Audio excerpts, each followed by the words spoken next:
Кыргыз Республикасынын президентинин демилгеси менен өлкөдөгү аз камсыз болгон үй бүлөлөргө колдоо көрсөтүү максатында 100 000 сомдон бир жолку кайтарымсыз каражаттар берилүүдө. Алгандардын бири Мадина эже 4 баласын өзү ар түрдүү жумуштарда иштеп багып келет. Эми бул 100 000 сомдун 70 000 сомуна кой алып, калган 30 000 сомуна жем-чөп алып жүргөн учуру.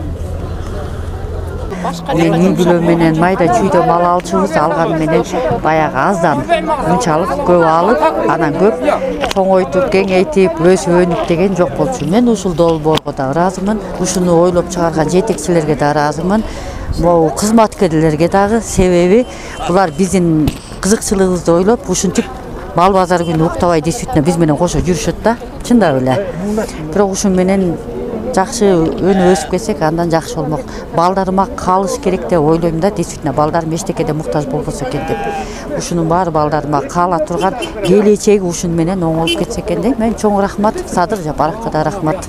Социалдык контракт долбоору боюнча Кыргызстандагы 2800 үй бүлөгө 292 миллион сом каражат каралган. Социалдык контракт бул аз камсыз болгон үй бүлөлөр менен мамлекеттин ортосундагы келишим. Анын алкагында аяр катмардагы үй бүлөлөр гранттык каражаттарды, ошондой эле финансылык сабаттуулукка окутууну, бизнес-план түзүүгө көмөк көрсөтүүнү, кесиптик же айыл чарбалык билим берүүнү, ийгиликтүү узак мөөнөттүү бизнес үчүн коомдук кызматтарды камтыган комплекстүү колдоо пакетин алат.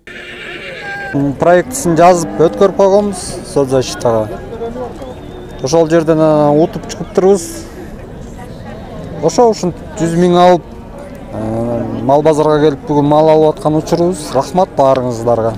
Каракол шаарынан 50 үй бүлөгө 100 000 сомдон берилип, анын 30 үй бүлөсү проекти боюнча мал алабыз дешкен. Калган 20 үй бүлө башка кичи бизнестерге багытташкан. Алардын баардыгын комиссия көзөмөлгө алып турушат.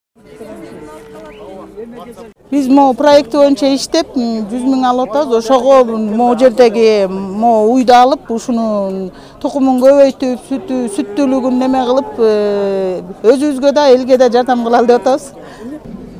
Акчаны алган үй бүлө жакырчылыктан чыгып кетүү жана жөлөк пул албай калуу жолдоруна өздөрү активдүү кадам таштаганы маанилүү.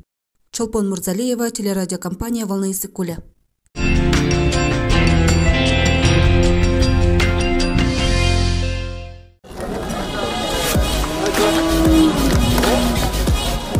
Иссык-Көл областындагы эң ири мал базар Каракол шаарында жайгашкан. Ага райондордон, ал тургай чет мамлекеттерден дагы келишет. Базар жекшемби күнү түнкү саат 1-ден түшкө чейин иштейт. Элге татыктуу тейлөө кызматын көрсөтүү максатында мал базарлардын шартын түзүү иши жүрүп жатат. Жана да мал базар сайын ветеринардык рейд жүргүзүп, маалым каттарын көзөмөлдөп турушат. Азыр жылкыларга бүт баарына чип басылып атат, аны текшерип атабыз. Сөзсүз выборочна баарын текшере албайбыз. Анан малды кандай эмне оору, сыркоо жокпу, вдруг жугуштоору болуп калса өзүнчө бөлүп, адресин алып, ошол жерге сразу кабар беребиз. Ушундай байкалып атат, шектүү болуп атат деп. Областан сырткары чыккан малды текшерип, толук ветеринардык документтин толтуруп беришет. Бул мал базар жайгашкан аймакты караколдуктар нефтяниктер деп аташат экен. Алгач 1869-жылдары азыркы Актилек базарынын ордунда жайгашып, анан ал жерге батпай которушкан. Азыркы тапта дагы экинчи чоң мал базар жаңырыкта ачылган. Ал жерге азырынча эл көнбөй жатышат дешти.